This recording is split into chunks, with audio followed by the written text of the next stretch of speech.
একাধিক বাড়ি, বিঘার পর বিঘা জমি। ফলতার পুষ্পা ও তার স্ত্রীর নামে মিলল অন্তত 60টি সম্পত্তির হদিশ। নামে যদি এত সম্পত্তি হয় তাহলে বিনামে আছে কত, তার হিসেব করছেন তদন্তকারীরা। পুলিশ সূত্রে খবর, গ্রেপ্তারের পর ফলতা ত্রাস ধৃত তৃণমূল নেতা জাহাঙ্গীর খান এবং তার স্ত্রীর নামে থাকা সম্পত্তি সম্পর্কে তথ্য সংগ্রহ করা শুরু হয়, আর তাতেই চোখ কপালে ওঠে তদন্তকারীদের।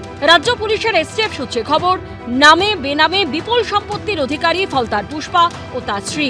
এখনো পর্যন্ত দম্পতির নামে মিলেছে প্রায় 60টি দলিল।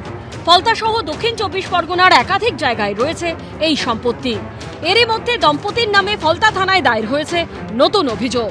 স্থানীয় এক বিজেপি নেতার অভিযোগ, 2016 সাল থেকে স্ত্রীর নামে অবৈধভাবে বিপুল সম্পত্তি করেছেন জাহাঙ্গীর খান। তারা তো নিজেকে জমিদার ভাবতেন, তার জন্য অনেক ক্ষেত্রেই বল প্রয়োগ করে মানুষকে ভয় দেখিয়ে এই জমি লুট করেছে, তাদের নামে রেকর্ড করে নিয়েছে। এইরকম প্রায় 80-100 বিঘের জমির আমি রেকর্ড তথ্য সহকারে ফলতা থানা ইডির কাছে আমরা জমা দিয়েছি এফআইআর করবার সময়। ছিলেন তো জমির জরির রস্তাগার, কন্ট্রাক্টররাও বলছে 7 থেকে 12% টাকা নিত। জাহাঙ্গীর খান ও তার স্ত্রীকে নিজেদের হেফাজতে নিতে চেয়ে মঙ্গলবার ডায়মন্ড হারবার আদালতে আবেদন করে ফলতা থানার পুলিশ।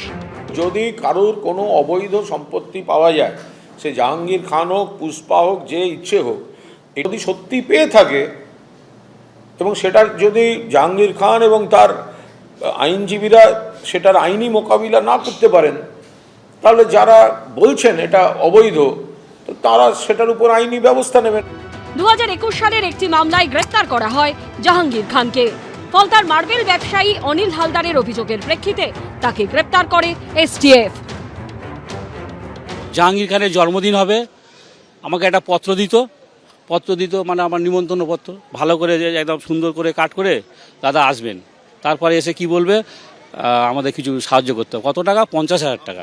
দোকান ভাঙচুর হচ্ছে, সন্ধ্যে 8টা থেকে ভোর 3টে পর্যন্ত চালিয়েছে ভাঙচুর, যা ছিল সব বের করে নিয়েছে, বহু টাকা ক্ষতি করেছে।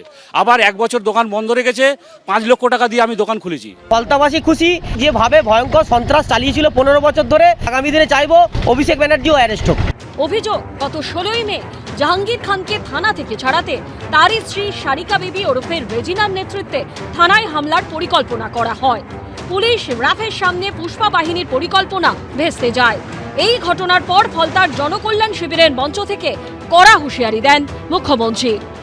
শুধু জেলের ভাত খাওয়ানো নয়, যারা হামলা করেছে তাদের সম্পত্তি বাজেয়াপ্ত করে সেই সম্পত্তিকে নিলামে চড়ানোর কাজও আপনাদের ডবল ইঞ্জিন সরকার করবে।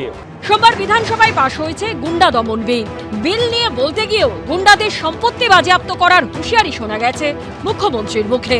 পার্থপ্রতিম ঘোষ, গৌতম মণ্ডল ও কৃষ্ণেন্দু অধিকারীর রিপোর্ট, এবিপি আনন্দ। এবিপি আনন্দ, এগিয়ে থাকে, এগিয়ে রাখে।